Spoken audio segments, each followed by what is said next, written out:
Welcome back to We're Reading Virtual Storytime Special Black History Month stories for February 15th, 2021. Martin's Big Words: The Life of Dr. Martin Luther King Jr. by Doreen Rappaport, illustrated by Brian Collier. Everywhere in Martin's hometown he saw the signs, white only.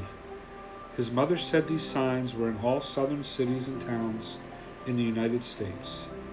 Every time Martin read the words, he felt bad, until he remembered what his mother told him: "You are as good as anyone." In church, Martin sang hymns. He read from the Bible. He listened to his father preach. These words made him feel good. When I grow up, I'm going to get big words too. Martin grew up. He became a minister like his father, and he used the big words he had heard as a child from his parents and from the Bible. Everyone can be great.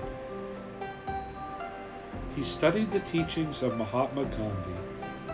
He learned how the Indian nation won freedom without ever firing a gun. Martin said love when others said hate. Hate cannot drive out hate. Only love can do that. He said together when others said separate. He said peace when others said war. Sooner or later, all the people of the world will have to discover a way to live together. In 1955, on a cold December day in Montgomery, Alabama, Rosa Parks was coming home from work. A white man told her to get up from her seat on the bus so he could sit.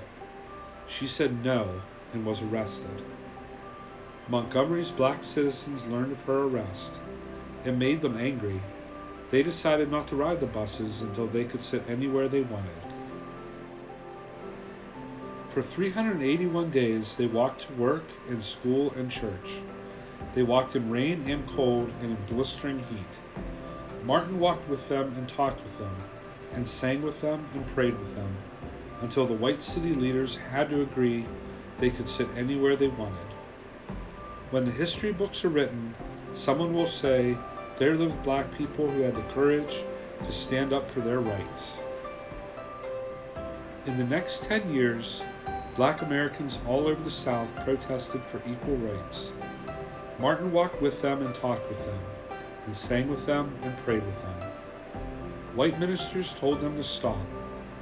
Mayors and governors and police chiefs and judges ordered them to stop, but they kept on marching.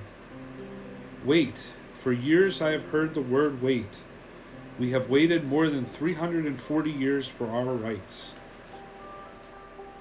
They were jailed and beaten and murdered, but they kept on marching.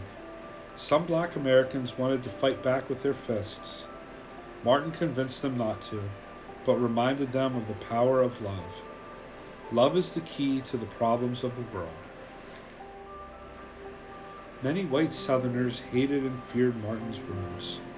A few threatened to kill him and his family. His house was bombed. His brother's house was bombed, but he refused to stop. Remember, if I am stopped, this movement will not be stopped, because God is with this movement.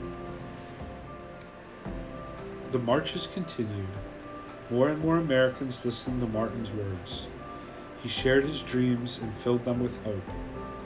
I have a dream that one day in Alabama, little black boys and black girls will join hands with little white boys and white girls as sisters and brothers.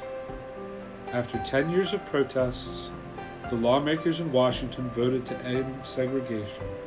The white-only signs in the South came down. Dr. Martin Luther King Jr. cared about all Americans. He cared about people all over the world, and people all over the world admired him. In 1964, he won the Nobel Peace Prize. He won it because he taught others to fight with words, not fists. Martin went wherever people needed help. In April 1968, he went to Memphis, Tennessee. He went to help garbage collectors who were on strike. He walked with them and talked with them. and sang with them and prayed with them. On his second day there, he was shot. He died. His big words are alive for us today.